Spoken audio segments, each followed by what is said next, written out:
Ancient legends tell of abandoned children reared in the wild by wolves, apes, or other beasts.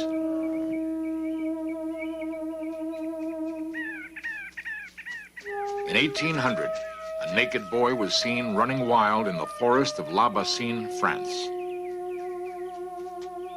His background, unknown.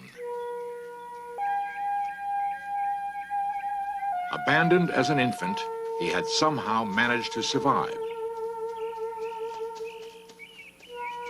Could such a child be civilized?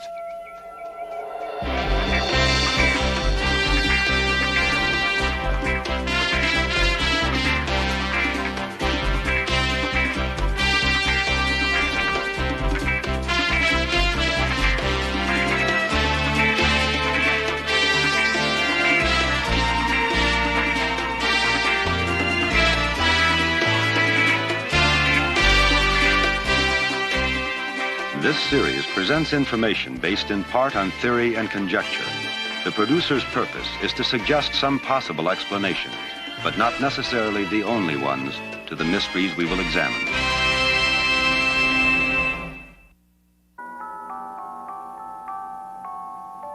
Rome, the busy center of modern Italy, still clings with pride to its heritage as the Eternal City.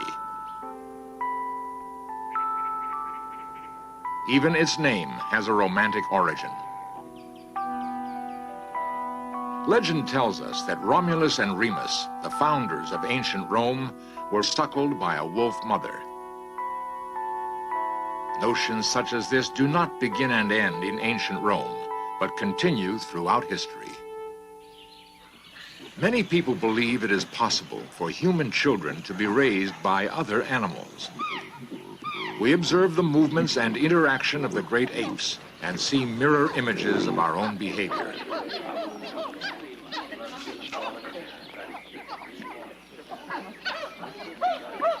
They seem so human that they give rise to fancies such as Tarzan of the Apes and Mowgli the Jungle Boy.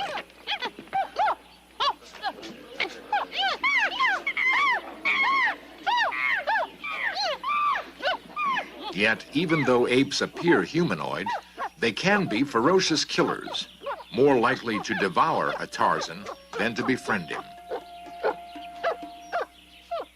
Many biologists believe these animals would certainly not raise a helpless infant. How much truth is there to stories of wild children, and how close is the Hollywood image to reality?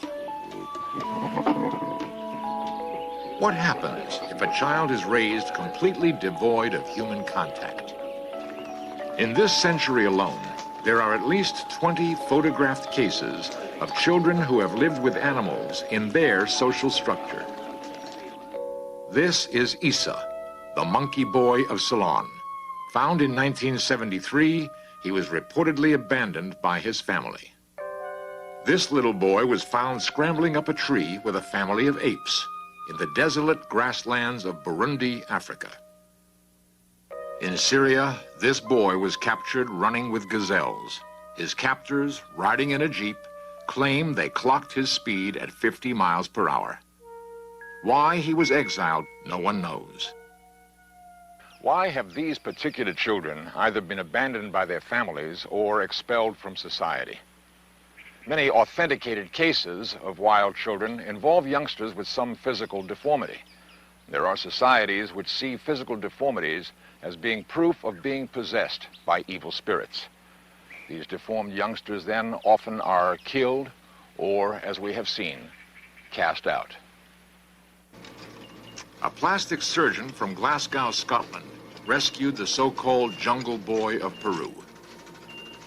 The newspapers sensationalized the story of the child and Dr. Ian Jackson. It's very difficult to find out what the true story was. We have been in Peru subsequent to him coming here, and we've tried very hard to find out how he eventually got to the Children's Hospital in Lima. As far as we can make out, he was suffering from some kind of illness which was slowly destroying the middle of his face. I presume he lived in the jungle. Again, we really don't know about this. He was taken to a mission hospital or a mission camp, and the missionary said that they couldn't do anything for him. Dr. Jackson adopted the boy and brought him to Scotland, where with a program of surgery, he is gradually rebuilding the boy's face and helping the boy adapt to his new life. Shamdev, an Indian boy who growls, is believed to have been brought up by a pack of wolves. In India, there is a long tradition of wolf children. These photographs were taken in the 1920s by the Reverend Singh. He claimed that these two girls, Amala and Kamala, had been kept alive by wolves. However, the most famous wild child of all is the wild boy of Aveyron. In the year 1800, the people of La Bassine, France, caught glimpses of a naked boy living wild in the forest. He looked about 10 years old, but nobody knew anything about his past. Where had he come from? Had he been abandoned? How had he managed to survive? Sometimes he would come close to the village to steal potatoes from the fields. He seemed as unaffected by the cold of winter as by the heat of summer. Captured, he was placed in the care of the National Institute for the Deaf and Dumb in Paris. For much of the time, the wild boys seemed totally apathetic, but occasionally there were strange outbursts of emotion.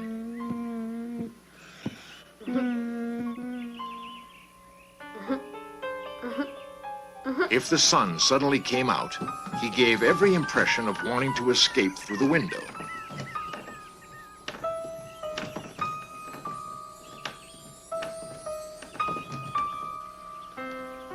Parisians had expected him to be the epitome of their concept of the noble savage, much like our modern-day Tarzan.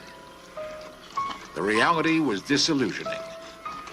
The authorities quickly classified him as a congenital idiot, and the public lost interest. There was one consultant at the Institute, Jean Itard, who believed that possibly the boy's apparent idiocy was only due to his lack of contact with other human beings. The methods which Dr. Itard was to develop over the next 6 years represented some of the world's earliest experiments in clinical psychology. To start with, Dr. Itard simply studied the boy's behavior and recorded his observations. The boy seemed unable to relate in any way to other human beings and tended to totally ignore their presence. All his moments of pleasure derived from an enjoyment of nature. Unlike people in society, vision was not his most important sense. He possessed an awareness of smells which would pass undetected by others.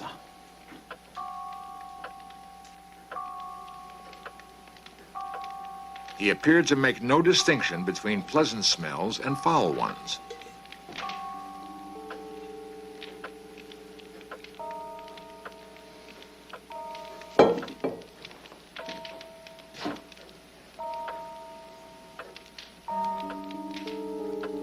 Putting snuff up his nose produced no effect whatsoever.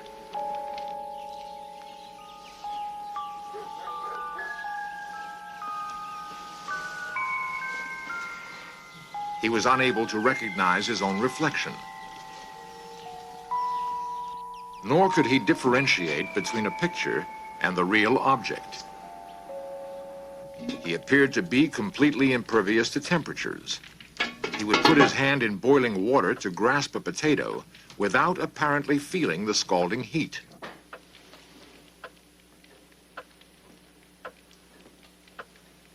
He gave the impression of deafness.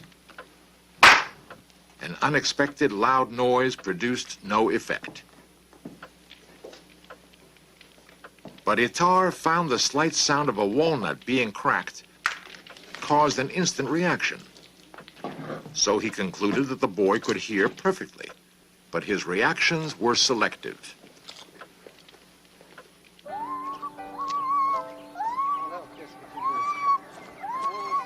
Long months of patient care went by, and slowly a change began to take place.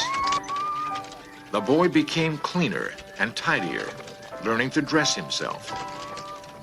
For the first time in his life, he learned to play, and although he could not speak, he now had a motive for wanting to make himself understood.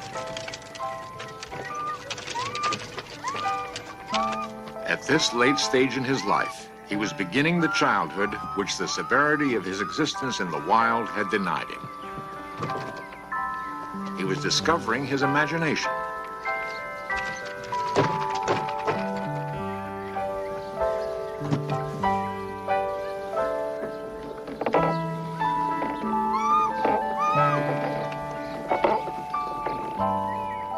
How much further could he progress?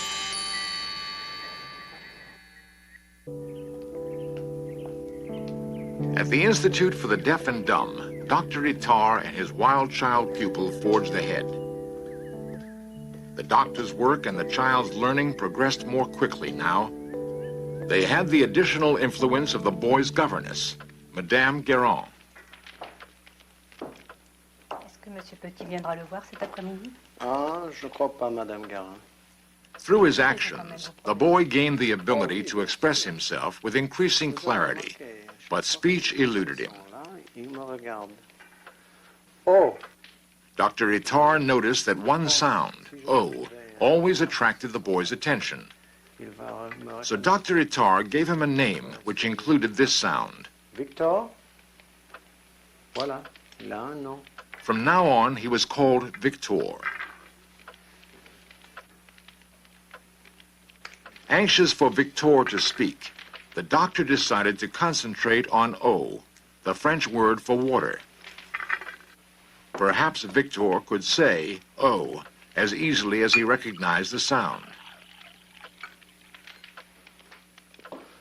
Oh, oh, oh, Oh, oh, oh, oh, oh, oh, oh, oh, oh, oh, oh, oh, oh, oh, oh.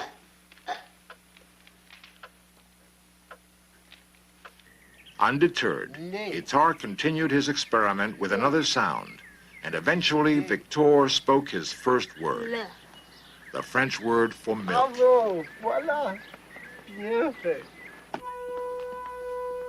Next, Itard set about teaching Victor to recognize symbols, first by matching objects to drawings,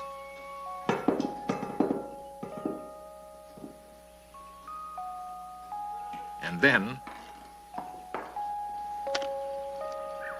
shapes to shapes. The doctor's goal? To develop Victor's memory of a sequence of shapes, which in time would be replaced with letters. The letters then formed into words.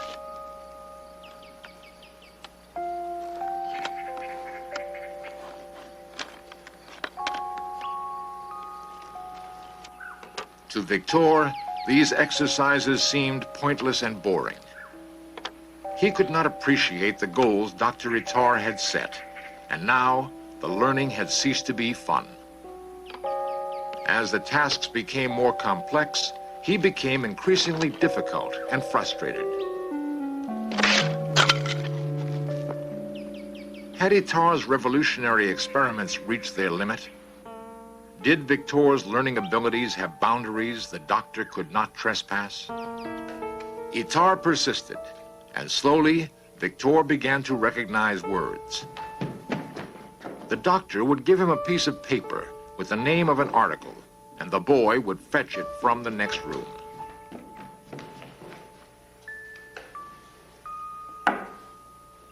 Dr. Itard then took the experiment one stage further. He locked the door to the room.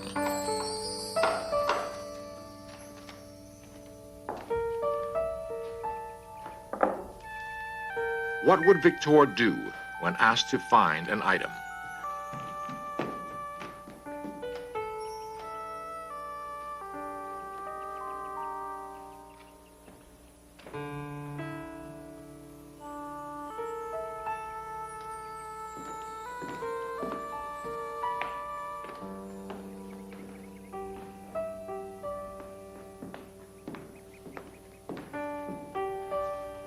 Although similar objects were in the room with them, Victor ignored them.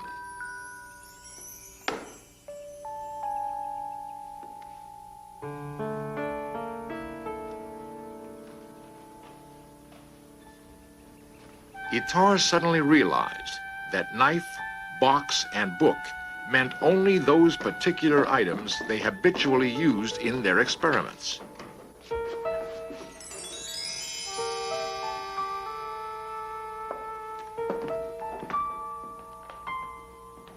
So Itard had to explain that a book was any book.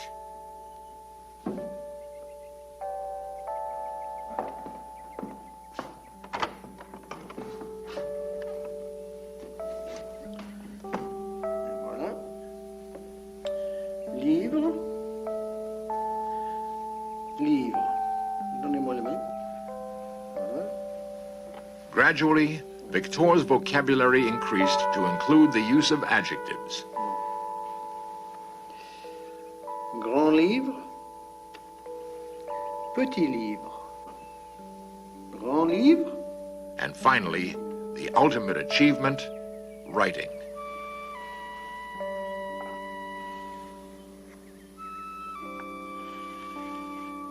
Victor never learned to speak more than a few words, but he could write his needs.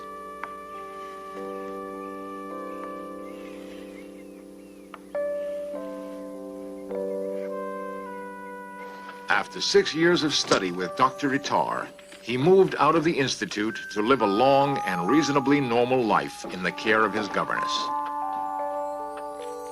Dr. Itard had kept his journals faithfully throughout his association with Victor. Their publication revolutionized educational treatment of the mentally handicapped.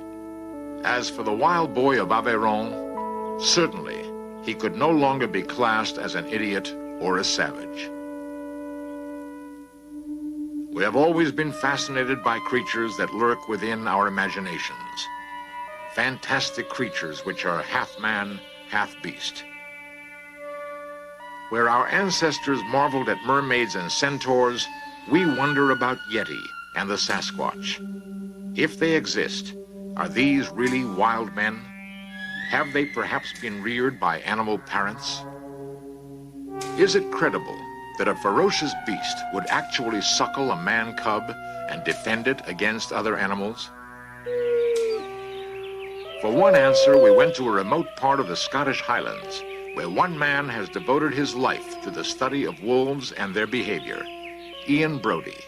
To my mind, it's quite possible that particularly a bitch who's lost a litter may well respond favourably to the cries of a human infant. And that's not necessarily conclusive that she would do so, but it does suggest it's possible. It is man's oldest friend, after all. It's also our oldest enemy. So we brought it into the house. It's quite likely a reverse adoption could take place. The same way that a human baby cries, the mother then feeds it at her breast. Well, if the child cries and the wolf is prepared to allow it to suckle, then the cry is satisfied. No more cry, no more problems. So the wolf, I think man and wolf, being two social animals, get on very well together. I think this is highly unlikely, and the reason I say this is that the human infant is the poorest of all survivors. Therefore, if a child is abandoned as an infant, there is no doubt that that child will probably die or be killed by predators, particularly in a wild area of country. And I think what happens, if a child is going to survive, then he probably is older, he finds some way of surviving for himself. And because of that, he naturally becomes wild. He's got to steal. He's got to kill if necessary. He's got to keep himself warm. He's got to hide away from other wild animals. And so it's simply a striving for survival that will condition his behavior. But I really can't imagine that these children have been brought up by animals. In Search Of has investigated isolated societies where survival is not taught, but must be learned by trial and error.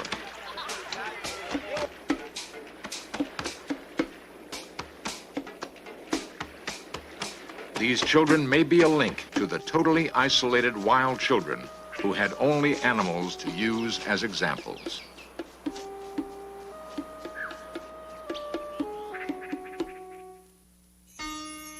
Perhaps the closest modern counterpart to wild children is a California girl, Jeannie, who was discovered in 1970. Her story is recreated here for In Search Of. She had been kept in a small room, tied to a potty chair, from the age of 20 months until she was nearly 14 years old. Her parents were charged with child abuse. Her father later committed suicide. Her mother was sentenced to prison.